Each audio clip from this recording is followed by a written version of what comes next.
រីឯកាចិត្តមានចេតនាបាននាងមើលថាសប្បាយរំសុខមានទុកនៅក្បែ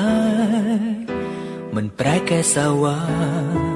ចង់មានមនុស្សម្នាក់មករួមកាន់ដៃរួមដើរលើផ្លូវក្នុងថ្ងៃដែលឯកា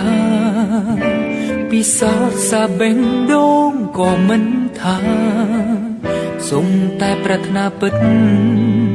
គឺថ្ងៃនេះខ្ញុំនៅឯកាគ្មានឃើញអ្នកណាមកជួយលួងចិត្តតែខំទ្រាំទាំងអត់ធ្មត់ដែលមកខាងអបសុខរំចាំនាងមកចាប់ដៃចង់ធ្វើឲ្យបេងដូងកុំក្តៅចេញផុតទៅពីភាពតម្នឹងដៃឆ្វេងបងទុំនេះខ្វះដៃស្ដាំបងវិញជួយទុកអបសុខសែនម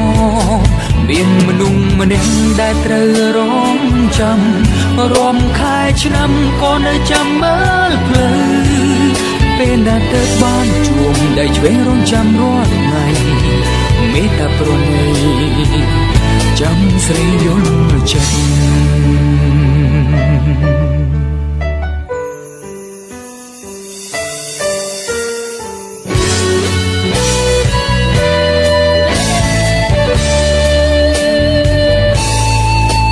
មានមនុស្សម្នាក់មករួមកាន់ដៃរួមដើរលើផ្លូវក្នុងថ្ងៃដែលឯកាពិសោធន៍សាបេងដូងក៏មិនថាសុំតែប្រាថ្នាពិតគឺថ្ងៃនេះខ្ញុំនៅឯកា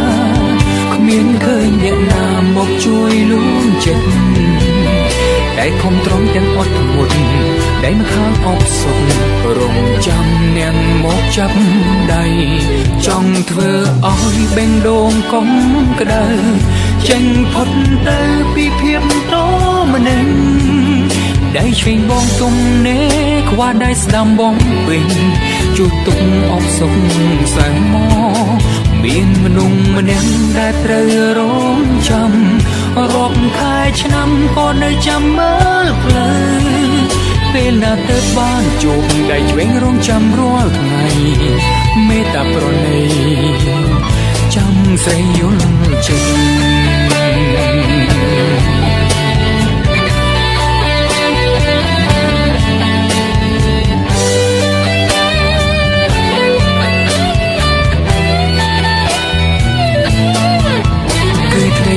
ខ្ញុំនៅឯកាគ្មានឃើញអ្នកណាមកជួយលួងចិត្តតែខំទ្រាំទាំងអត់ធ្មត់ដៃមកខាងអបសុខរងចាំនាងមកចាប់ដៃចង់ធ្វើឲ្យបេងដូងកុំក្តៅចេញផុតទៅពីភាពតម្នឹងដៃឆ្វេងបងទុំនេះខ្វះដៃស្ដាំបងវិញជួយទុកអំសុខសែនមកមានមនុស្សម្នាក់ដែលត្រូវរងចាំរាប់ខែឆ្នាំក៏នៅចាំមើលផ្លូវពេលណាទៅបានជួបដៃឆ្វេងរងចាំរាល់ថ្ងៃមេត្តាប្រណីចាំស្រីយល់ចិត្ត